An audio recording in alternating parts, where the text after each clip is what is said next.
जय माता की जी। हर हर महादेव। आप सभी का स्वागत है भक्ति के रंग दीदी दुर्गा के संग में। माँ भगवती का आशीर्वाद, महाकाली जी का आशीर्वाद आप सभी पर सदा बना रहे। आप हमेशा खुश रहें। आज एक तो माँ का संदेशा है कि बहुत समय से जो इंतजार कर रही थी कि मैं आप लोगों को एक साधना देने जा रही हूँ, उसका माँ ने मुझे जवाब दे दिया है। मैं साधना दूंगी बहुत जल्दी। हम हो सकता है गुरु पूर्णिमा से शुरू करें, लेकिन हमारी तरफ कौन लोग बढ़ सकते हैं, आज पहले एक बार ये अच्छे से जान लें कि कौन लोग माँ भगवती को पा सकते हैं और कैसे होते हैं माँ भगवती के साधक। सबसे पहले तो जिनके मन में छल नहीं है, जिनके मन में कपट नहीं है, जिनको लगता है कि आज अगर मैं दुखी हूं तो शायद ये मेरे किसी कर्मों की सजा है, शायद मैंने किसी जन्म में कोई ऐसा कर्म करा है जिसकी सजा मैं काट रहा हूं। दूसरी बात, यहां पेशेंस से काम चलता है। जिनके पास समय है, जिनको लगता है कि हाँ मैं 1 साल 2 साल 10 साल तक माँ का इंतजार कर सकता हूं, लेकिन मैं उसकी भक्ति नहीं छोड़ूंगा, मैं उसके रास्ते पर चलूंगा। एक दिन तो ऐसा आएगा कि वो मुझे नजर आएगी, वो मुझे मिलेगी। वो लोग माँ भगवती की शरण में आ सकते हैं। यहां उन लोगों का काम नहीं है किसी का बुरा करना, किसी के पीछे छोड़ देना, किसी को मसानी लगा देना, किसी को शक्तियां बांध देना। वो सारे काम से महाकाली के भक्त कैसे हो सकते हैं और कैसे होते हैं? मां भगवती के भक्त ऐसे होते हैं कि वो किसी दूसरे की समस्या को देख नहीं सकते, किसी दूसरे का दुख नहीं देख सकते, किसी के साथ बुरा होते हुए नहीं देख सकते। और अगर बुरा हो भी रहा है तो उसमें वो कभी मां भगवती को दोष नहीं देते, क्योंकि मां कभी गलत अपने बच्चों के साथ नहीं कर सकती। और जो इधर उधर भटक रहे हैं ना, भटकने से कभी भी आप मां को नहीं पा सकते। साधना से, साधना मैं बार बार कहती हूं कि खुद को साधना, अपनी जो है मन की शक्तियों को कंट्रोल करना, अपने मन को कंट्रोल करना, क्योंकि ये भागता है, ये हजारों घोड़ों से भी तेज भागता है। आप मन को कंट्रोल कर लेंगे तो तरंगें उठेंगी, तरंगों को कंट्रोल करोगे तो विचार उठेंगे, कुछ और सोचने चाहोगे तो रोकोगे तो कहीं से कहीं। दिमाग 1 सेकंड में कितने तेजी से चलता है, किस किस चीज को रोकेगा।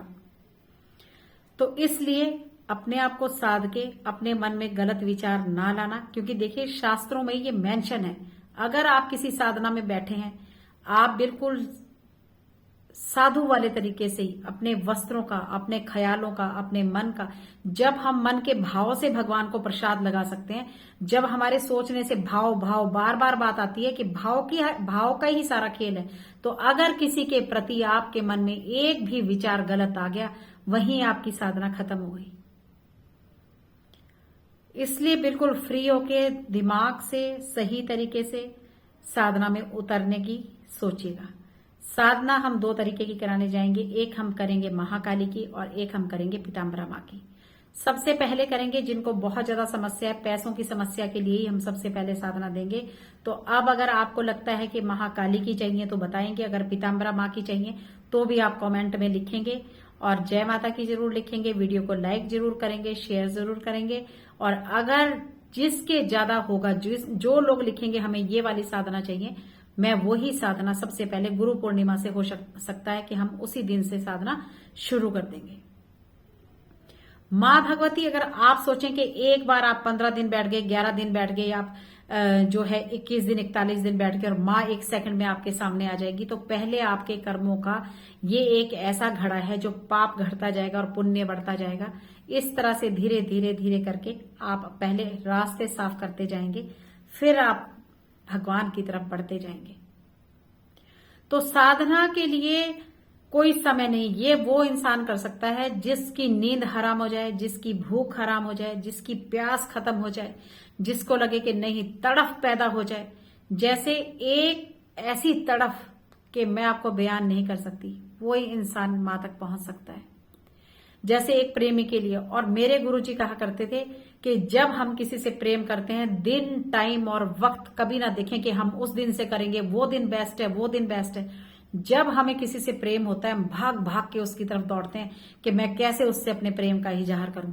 तो फिर कोई हर मुहूर्त शुभ है, उसी वक्त से साधना शुरू करें जिस दिन मन में आपको लगे कि नहीं, मेरा प्रेम आज बहुत अटूट है, मैं तो आज ही अपनी माँ से आज ही बात करके छोड़ूंगा, आज ही कहूंगा। और फिर अगर कुछ गलत भी हो जाता है ना, तो हम पूरे लड़ने के अधिकारी हैं, माँ है वो हमारी, हक से लड़ेंगे बिल्कुल कि तू ये गलत कर रही है माँ, मैं ये कर रहा हूं और तू मुझे मिल नहीं रही है। लेकिन उसके लिए अपने आप को वहां तक पहुंचाना पड़ता है। मां काली के भक्तों को ये खुद ब खुद आशीर्वाद है इसका कुछ, ये बिल्कुल आप इतने ज्यादा अच्छे बना देती है भगवती आपको कि आप दूसरे को दुखी देख के आपके आंखों से आंसू आने लग जाते हैं। ये हो जाता है मां की शरण में आने के बाद कि आप किसी का दुख नहीं देख पाएंगे, आप किसी का बुरा सोच के भी नहीं कर पाएंगे। आप 10 बार सुबह उठते ही नाक रगड़ेंगे, 10 बार आप सोने से पहले नाक रगड़ेंगे। वो है मां का भगत। अगर आप किसी का बुरा कर रहे हैं, आप गुरु धारण करके उन्हीं शिष्यों का शोषण कर रहे हैं, तो मरने के लिए तैयार हो जाइए। भगवती के यहाँ, भगवान के दरबार में सब एक है, सब एक है। अगर वो हमें पता नहीं कौन से जन्म के इतने दंड दे रही है, तो ये भी भूले ना कि आप लोग भी तैयार रहिए, वो सब तैयार रहें, क्योंकि मां सबका हिसाब करती है, कोई इंसान कभी पीछे नहीं रह सकता। तो सबसे पहले तो अपने आप को बिल्कुल साफ सुथरा करना है, मन से भी, और अपने घर को भी साफ करना है, अपने तन को भी साफ करना है। साधनाओं में सबसे ज्यादा ख्याल रखा जाता है घर की सफाई का। दूसरा, आपके अपने विचारों का, कि मन में कोई भी विचार किसी के प्रति गलत ना आने पाए। वस्त्रों का, जितनी बार आप सुबह शाम दोपहर बैठेंगे, उतनी बार आपके वस्त्र या तो एक ही होने चाहिए जो आप पूजा के समय डालेंगे, या फिर आप उनको चेंज करेंगे। प्रसाद का, हवन का बहुत बड़ा महत्व है। आरती गाने का, सुबह शाम आरती करने का, नहीं तो एक टाइम आरती करने का। खूब खुशी से झूम झूम के गा गा के मां की आरती करनी है, जिससे मां प्रसन्न होके किसी भी तरह रुक ना पाए। तो और दूसरा, जो आप दूसरों के पीछे भटक रहे हैं, कहीं कहीं अपने घर छोड़ दिए हैं, कहीं कुछ कर दिया, कुछ भी छोड़ने की जरूरत नहीं है। घर परिवार को भी छोड़ने की जरूरत नहीं है। अगर आपकी गृहस्थ जीवन है, आप घर में हैं, परिवार में हैं, तो उनको संभालना, उन बच्चों को पालना, उस वाइफ को पालना आप सबकी जिम्मेवारी बनती है कि हम उनको बिल्कुल, जब बच्चे वो सही हो जाएं, स्टैंड हो जाएं, उसके बाद आप ये सब सोचें कि मैं अपना घर परिवार छोड़ना चाहता हूं। मां कभी ये नहीं कहती कि आप घर छोड़ दीजिए, मां कभी ये नहीं कहती कि आप किसी का मेरे लिए व्रत रखिए, मां कभी ये नहीं कहती कि आप मेरा जगराता कराइए। लेकिन अगर आप कहते हैं तो उस पे आपको परिपूर्ण उतरना पड़ेगा। सब कुछ शब्दों का ही फेर है, भक्ति में शब्दों का बहुत बड़ा महत्व है। तो इसलिए आप जहां भी हैं, अगर आप इधर उधर भटक रहे हैं, लोगों के पीछे घूम रहे हैं, चौकियां हर किसी जगह भर रहे हैं, जहां आपका मन आपको आवाज नहीं दे रहा है, आपको लग रहा है कि मेरा सब कुछ यहाँ पे बंद गया है, आपको लग रहा है कि यहाँ आने के बाद से मेरा सब कुछ खत्म होता जा रहा है, अरे वो कैसी भक्ति कर रहे हैं भाई। जहां आपको लग रहा है कि मैं जिस दिन से इस काम में उतरा हूं, आप लोग कह रहे हैं, ये तो कभी हो ही नहीं सकता जीवन में। जो लोग कह रहे हैं कि जब से हमने मां की आराधना शुरू करी हम बिल्कुल लुट गए, तो इसका मतलब वो आराधना सही नहीं जा रही है, या कहीं दीक्षा में कमी है, या कहीं गुरु में कमी है, या आप लोगों में अपनी कमी है, या आपके अभी सुधार में बहुत ज्यादा आपको खुद को सुधारने की जरूरत है। तो एकदम से वो वाला काम नहीं करना है कि आपको लगे भी आज ही सरसों हाथ में रख के मैं उगा दूं अगले दिन। वो लोग तो कृपया यहां से दूर ही रहें, ऐसा काम मैं नहीं कर सकती। पेशेंस के साथ, सही तरीके से, अगर सही भक्ति मार्ग पे चलना चाहते हैं, तो अपने घर से अच्छी भक्ति कहीं नहीं हो सकती। अपने घर में आइए, साफ सुथरा करिए, अपने माता पिता की इज्जत करिए। अगर आप शंकर भगवान को कितना भी भोग लगा दें, मां भगवती को कितना भी भोग लगा दें, और आपके घर में बुजुर्ग रोटी खाने को तरस रहे हैं, आपके घर के बुजुर्ग पानी पीने को तरस रहे हैं, तो भक्ति आपकी कभी भी चल नहीं सकती। आपके बच्चे भूखे मर रहे हैं, पति पानी नहीं दे रहे हो पति को, और वहां जाके शंकर भगवान पे लोटे पे पानी के लोटे डाल रहे हो, कभी वो एक्सेप्ट नहीं करेंगे। कभी आपकी भक्ति नहीं चल सकती। आप किसी के लिए तंत्र करके किसी को मारने के लिए भक्ति करना चाहते हो, वो कभी भक्ति नहीं चलेगी, गारंटी से मैं लिख के देती हूं, चाहे जो मर्जी कर लीजिए। तो इसलिए अगर मां भगवती की शरण में आना है, सरेंडर करके आइए।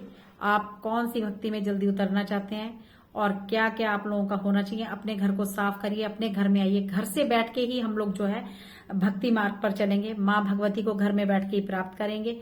कहीं भी इधर उधर भटकने की जरूरत नहीं है, और मार्गदर्शन मैं करूंगी जितना हो सकेगा। और मैं कोई ये बहुत बड़ी कोई साधक नहीं हूँ, बहुत छोटी सी, बहुत मैंने भी जिंदगी में बहुत दुख देखे हैं। कोई भी इंसान बहुत धक्के खाने के बाद सही जगह पे पहुंचता है। मेरे गुरुजी कहते थे, जब मैं अपने गुरुजी से मिली, मैं जो पटियाला काली माता मंदिर में जगत गुरु श्री पंचानंद गिरी जी महाराज हैं, उनकी मैं शिष्य हूँ और जूना खाड़ा से मैं महात्मा हूँ। तो गुरुजी कहते थे कि जब तुम्हें लगे कि अब तुम मरने वाले हो, अब जीवन में सारे रास्ते बंद हो गए हैं, बस उसी टाइम भगवान आपकी बाह पकड़ता है। तो इसी बात पर डटे रहिए कि शायद परमात्मा ने अब हमारी बाजू पकड़ ली है। तो बिल्कुल भी घबराना नहीं है, बड़े प्रेम से, बड़े भाव से, अच्छी नियत के साथ अच्छे बनिए और हर इंसान का जहां भला कर सकते हैं, जिसकी मदद कर सकते हैं, वो भावना अपने अंदर लाइए। वो चाहे फिर पशु हो, चींटी हो, पक्षी हो, हर जगह हमने सबको साथ लेके चलना है। तो सभी का मान सम्मान करना है। तो ये छोटी छोटी सी बातें अपने जीवन में उतारिए।